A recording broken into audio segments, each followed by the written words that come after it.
Ang ating ebanghelyo ngayong araw na ito ay nanggaling sa sinulat ni San Mateo. Maliit lang, konti lang ito na passage ng ebanghelyo, pero malaman naman para sa ating pagsunod kay Kristo at pagkikilala sa Diyos, no, bilang ating tagapagligtas. May tatlong bahagi ito na binigay sa atin si Kristo. Ang una is, do not give what is holy to dogs or throw your pearls before swine, no? Ikalawa naman is the golden rule, no, that do to others whatever you would have them do to you, no? This is the law and the prophets daw. At ang pangatlo, mayroon pang narrow gate, no, that leads, no, to our salvation, no?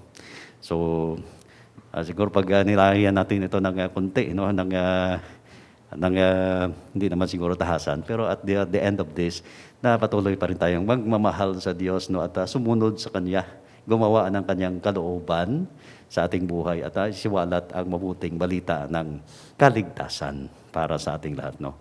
So ang una, no, do not give what is holy to dogs or throw your pearls before swine, no. Siyempre ang mga dogs naman, no, hindi yan sila mga tao. Mas lalo na itong mga swine, no. Kahit na gusto nating kumain ng mga chicharon o kaya mga adobo o kaya litson, no, ay kung itong mga buhay na mga hayop na ito ay hindi kaaya-aya tingnan, no. Kung makasabay mo itong mga sasakyan na nagdadala ng mga buhay na mga animals na ito, no, at talagang iiwasan mo. May ibang mga driver na umiiwas sa sasakyan na tagadala nitong mga cargos na ito, no, dahil hindi lamang sa hindi magandang amoy, ayaw din nila na makita, no, ang mga hayop na ito, no. So hindi kaaya-aya, no, dahil they are not human beings, no. Hindi sila human beings na katulad natin na may ginawa ng Diyos, no, na kapara, no, ng kanyang larawan, ng kanyang image, no.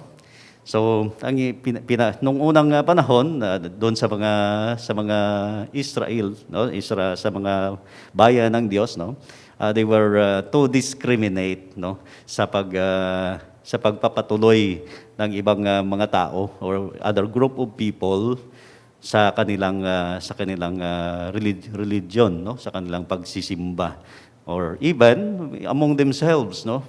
There are different sects or tribes, no, na hindi they don't sometimes, no, they don't tolerate others, no, as a part of their group, no.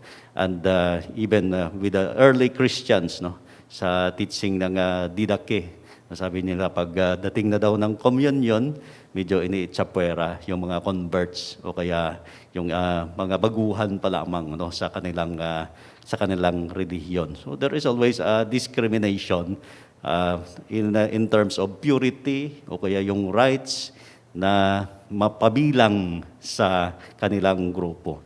And siguro sa atin naman, sa ating mga makabagong mga tao ngayon, no, there is also a discrimination para sa atin to discriminate what belongs to God at what belongs to human being, no.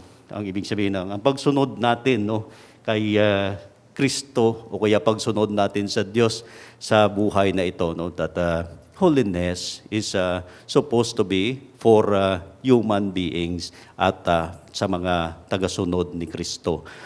Pag hinalo mo ang holiness, no, sa mga bagay na hindi maka-Diyos, no, it is always an abomination o kaya hindi ka magiging pure na, no, dahil siguro sa contamination of sin or nagiging occasion na ito upang ikaw ay maituring na madumi o hindi na kaaya-aya sa paningin ng Diyos, no. Nung isang araw na may nakita ako na may-ari ng aso na naglalakad doon sa mall, no, sa isang mall, no. So ang kanyang ginawa ay binihisa niya yung kanyang aso, no? Siguro dahil ay mahal na mahal niya, binigyan niya ng damit, no? Tapos binigyan, may diaper pa, no? Baka sakali na dumumi siya doon sa loob ng mall ay hindi magkakalat, no?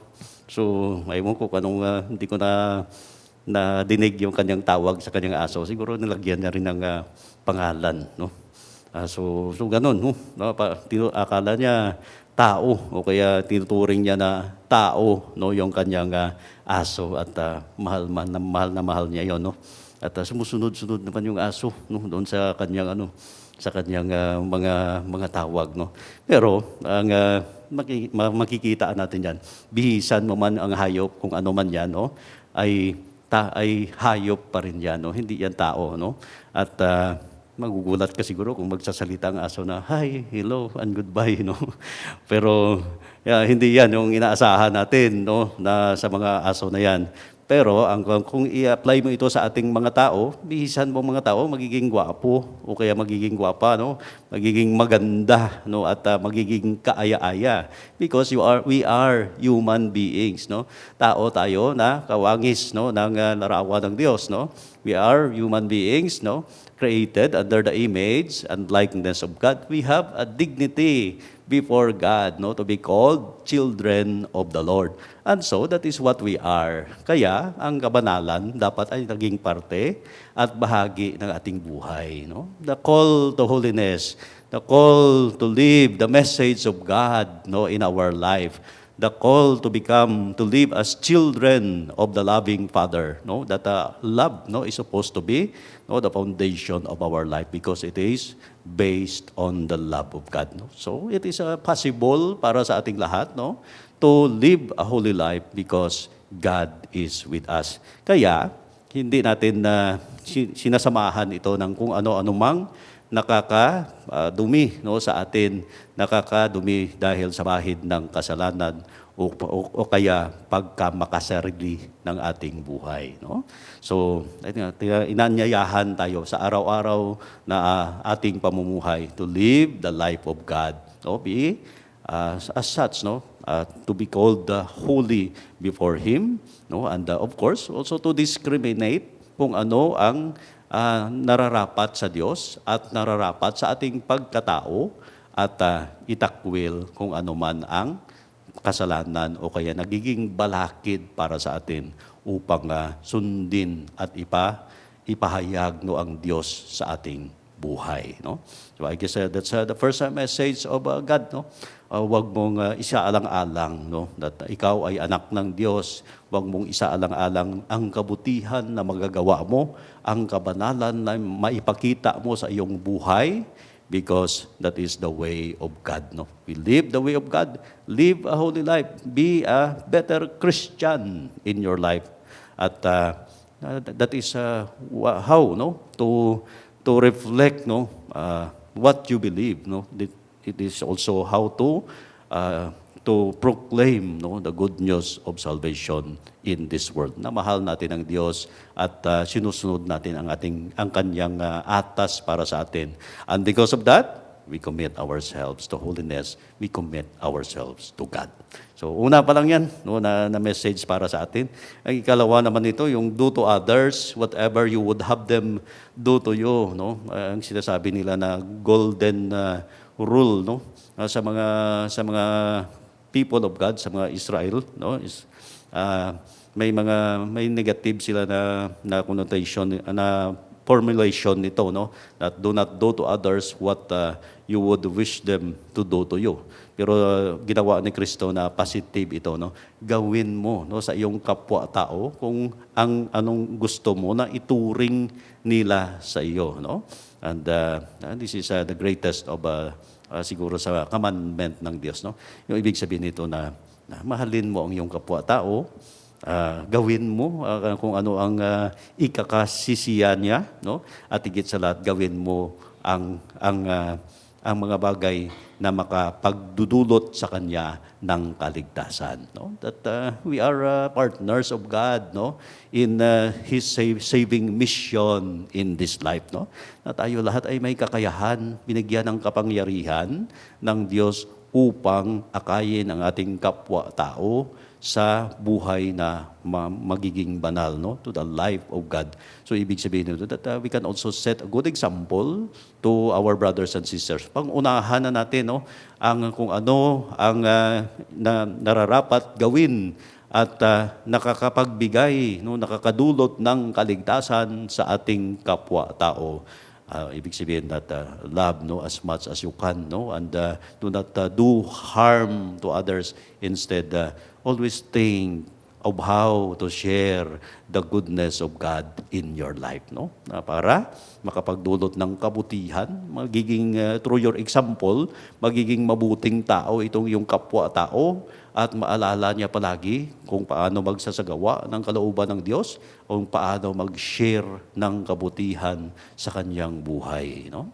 So, there's always delight, no, in following this command of God because it makes us better persons at hindi lamang yan, it opens the gate of heaven para sa ating lahat dahil yan ang isa sa mga pagsasagawa, no, example ng pagsasagawa ng kalooban ng Diyos na nakakapagligtas para sa kanyang sambayanan, no? The law of love is always beautiful.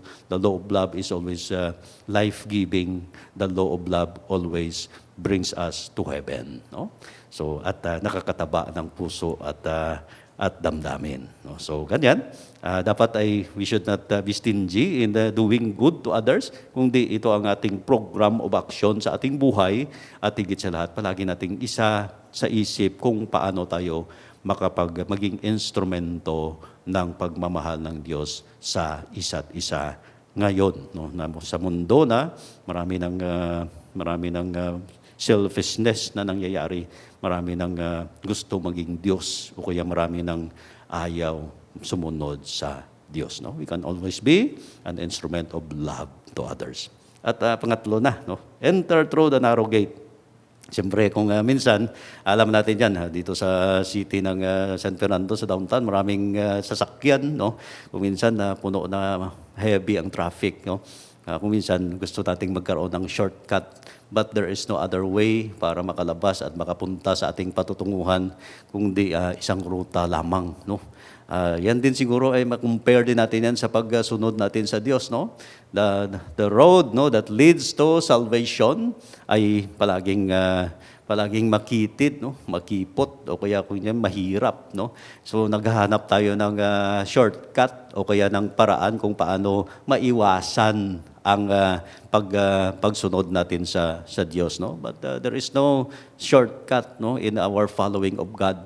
Sometimes it entails so much sacrifice in our life. Sometimes it entails so much love on our part on choosing the ways of the Lord in this life, no? Ang pagpipili at pagkukumit ng ating mga sarili para sa pagsunod ng Diyos, lamang ang kabanalan ay maipakita natin sa ating buhay. Lamang na ang Diyos ay makikilala ng ating mga tao sa pamamagitan ng ating pagsasagawa ng ating misyon sa buhay. So in this part of our reflection, we also remember those who have gone astray, no, na hindi man nila siguro pa inaasahan o kaya sinasadya na they have been away from God, no? From the ways of God dahil pinili nila ang convenience o pinili nila na magiging kakaiba, no, sa pamamaraan ng Diyos. That it is never been too late para sa kanila na manumbalik muli, no? Itayo ang kanilang mga paa, bumangon mula sa pagkasadlak at higit sa lahat ay mabigyan ng bagong pag-asa na sa pagsusunod natin sa Diyos, no, we can become a better person in this life. At tayo din naman, no, sumusunod sa Diyos. Sometimes we also fall, no? Kung minsan tayo rin ay nahihirapan, no? Kung minsan tayo rin ay maraming mga nagiging distraction, no, sa ating buhay, no? That in thinking about this scripture passage, na palagi nating isipin at ituon ang ating pananaw sa Diyos, no? That kung meron tayong commitment sa Kanya o kaya meron tayong nakatuon ang ating mga puso at damdamin sa Kanya. No?